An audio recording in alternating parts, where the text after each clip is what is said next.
And always love catching up with our good friend, Parker Fleming, at StatsOWar. You likely see his beautiful graphs all over social media, and he joins us now to break down week number 9. I want to get to a bunch of things, but let's start with Ohio State, because there is a perceived belief, and I am one who subscribes, Parker, often to that letdown spot, right? You just played a big game, and now you got to go on the road, night game, Halloween, all of that. However, I have not gotten to the window on Wisconsin. I am not fully believing in this Wisconsin team, and I think based off of your numbers, that might be a good thing, because you see a pretty big edge. So what do your numbers show for Saturday night in Madison? I'm just not very confident in Wisconsin's ability to score the ball, even with Tanner Mordecai there at quarterback. I know he's been hurt. They're 80th in EPA per pass. This Ohio State's defense is 10th in EPA per pass, and Wisconsin is passing 3.1 percentage points more than the average team there. So that kind of high volume, low efficiency, really, really troublesome for a game where you're going to have to be able to kind of get your, keep the speed up and keep the pace up on those as well. The other thing that I think stands out really, really well for this game, early downs EPA, Wisconsin's defense is 51st in the nation, allowing explosiveness on first and second down. Ohio State's offense is 26th. So they'll stay ahead of the chains, be able to put up points on this Wisconsin team that's going to be really, really hard pressed to move the ball through the air against this Ohio State defense. Based off of your numbers right now, Parker, because I think a lot of us, after what we saw last weekend from Ohio State, are now looking ahead to Thanksgiving weekend. Can Ohio State defensively, go toe-to-toe with this Michigan team? So right now, Parker, where do you have Ohio State defensively versus Michigan, who seems to be kind of the cream of the crop, at least from the defensive side of things so far this year? In terms of expected points added per play, which is a good, just kind of descriptive number, I have Ohio State at 4th overall. Michigan is 9th. And some of that is opponent adjustments because, of course, Michigan has played a much softer schedule, but still they've been so dominant, they're up there. So slightly into Ohio State, I think that unit has grown a whole lot here. And given that they've, been tested against some better opponents, certainly looks like a much stronger unit right now. Parker, game of the week in the Pac-12. Perhaps I would expect at least one of these teams to be playing in the Pac-12 championship game in a few weeks. It's Oregon at Utah. The numbers it favored Oregon early on in the week, and then we saw some buyback on Utah kind of around that 7 number. Looks like this is going to settle around 6.5. What do your numbers say about this game?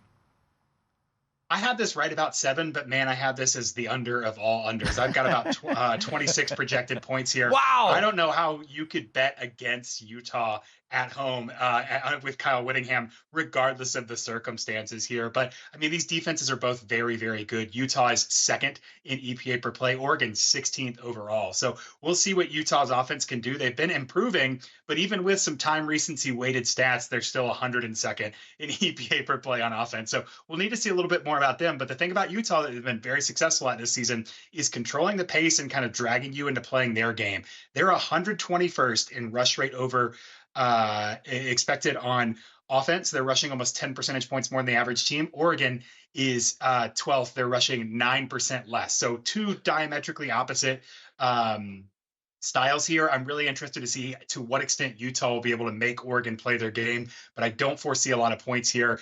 And I think Utah keeps this one close. I'm sorry. What did you say your total was? 26, I have 20, 26, 27. I have 17 to 10. 17 to 10. Very low. Yeah, Man. very low. Wow, that is 3 touchdowns under the market. But it's kind of on where the spread is, which makes sense. I could see it. So I did a moneyline parlay with Oregon. I know you put Oregon in a moneyline parlay. I had a couple of them that what I could liked go too. wrong? Yeah, Utah's just won 18 straight at home and 29-1 over the last 30. Team, right, Parker? Like the market's kind of telling us, and your numbers back it up. Like Oregon's the better team in this matchup. Yes, I have Oregon rated 3rd in EPA in net EPA per play. Utah is 31st, and so that's not a direct translation to the power number or the spread number, but a pretty good indicator of the relative quality of the team adjusted for opponent. Parker Fleming joining us here at StatsOWar on social media. Follow him there; he'll put you in the right directions of the great content that he puts out. I'm curious how your numbers compute this situation. So the only other ranked versus ranked matchup is Louisville and Duke. This game at Louisville. Louisville coming off a bye, Duke coming off of the loss last week to Florida State, Parker. And Riley Leonard's health is just so up in the air right now. I know he's day-to-day. My expectation is he probably will give it a go, but is he 100%? So when you do your numbers, how much do you try to weigh the potential health of Riley Leonard? Because if he's not 100%, this Duke offense is clearly hindered. This is definitely going to be one of those moments where the numbers nerd, say, hey, sometimes you've got to look at a number and say, you know what, there's an obvious outstanding thing that's going to change this. I really can't account for player health, in terms of a quantitative model. All that's at the team level here. So when you're power rating them, really got to look, assuming that Duke is at their best and full health, I think they're within about 4 points of Louisville here. Yeah. But, this Louisville defense, 37th in EPA per play, 10th in EPA per rush. So with Leonard out, you expect Duke's going to rush even more than they do right now. They rush 2.4 percentage points more than the average team. You'd expect that to go up if Leonard's not 100% or if he's out entirely. And Louisville's been so good defending the rush there. So hard to back Duke in this situation, especially with the uncertainty of Leonard, even if, kind of the aggregate numbers have them the same. And Louisville's still very much in play for the ACC. I think they've got a lot to play for and have been surprisingly consistent on both sides of the ball this season. Real quickly on this game, I'm just curious because I remember 2 weeks ago, Duke, when they didn't have Riley Leonard, they played NC State. They had 43 plays, Parker. What has their pace been like this year? Because, this is a game that I played under, so I'm curious how your numbers computed because if Riley Leonard isn't fully healthy, I think Elko's going to lean on his defense and try to take the air out of the ball a little bit. Yeah, so they do, like I said, they do rush a whole lot more. They're 84th most. Should phrase how I frame that. They're 84th in rush rate over expected. They're rushing 2.4 percentage more at the time. That's a whole lot there. And so their pace has been pretty slow from that standpoint. I think also another number that really matters for pace and number of possessions is that they've been very bad on third and fourth downs, even with Riley Leonard. 77th in third and fourth down success rate. So extending drives has not really been their forte. That's going to get worse with Riley Leonard limited or out. Louisville is 15th in third and fourth down success rate. So that kind of ability to extend a drive on a third and long, for instance, really matters into the pace as well, because if you start talking about possessions, that's really going to matter there as well. Parker, the cocktail party, I don't even know if we can call it that anymore, the world's largest outdoor. Enjoy responsibly, yes, please, enjoy responsibly. I believe I saw a note on social media earlier today that this was the biggest favorite Georgia's been in this game in quite some time. We're seeing 14.5. Maybe it's trending back towards 14, but do your numbers say Georgia 2 touchdowns better than the Gators? Yeah, my numbers, I like Georgia a whole lot here. I've got them by about 18. Georgia 14th in EPA per play margin. They have underwhelmed at some spots this season, but Florida is 43rd. This Florida offense has really, been better, gotten better over the last couple of weeks. It's 36th in EPA per play, but a couple things really, really stand out to me about them.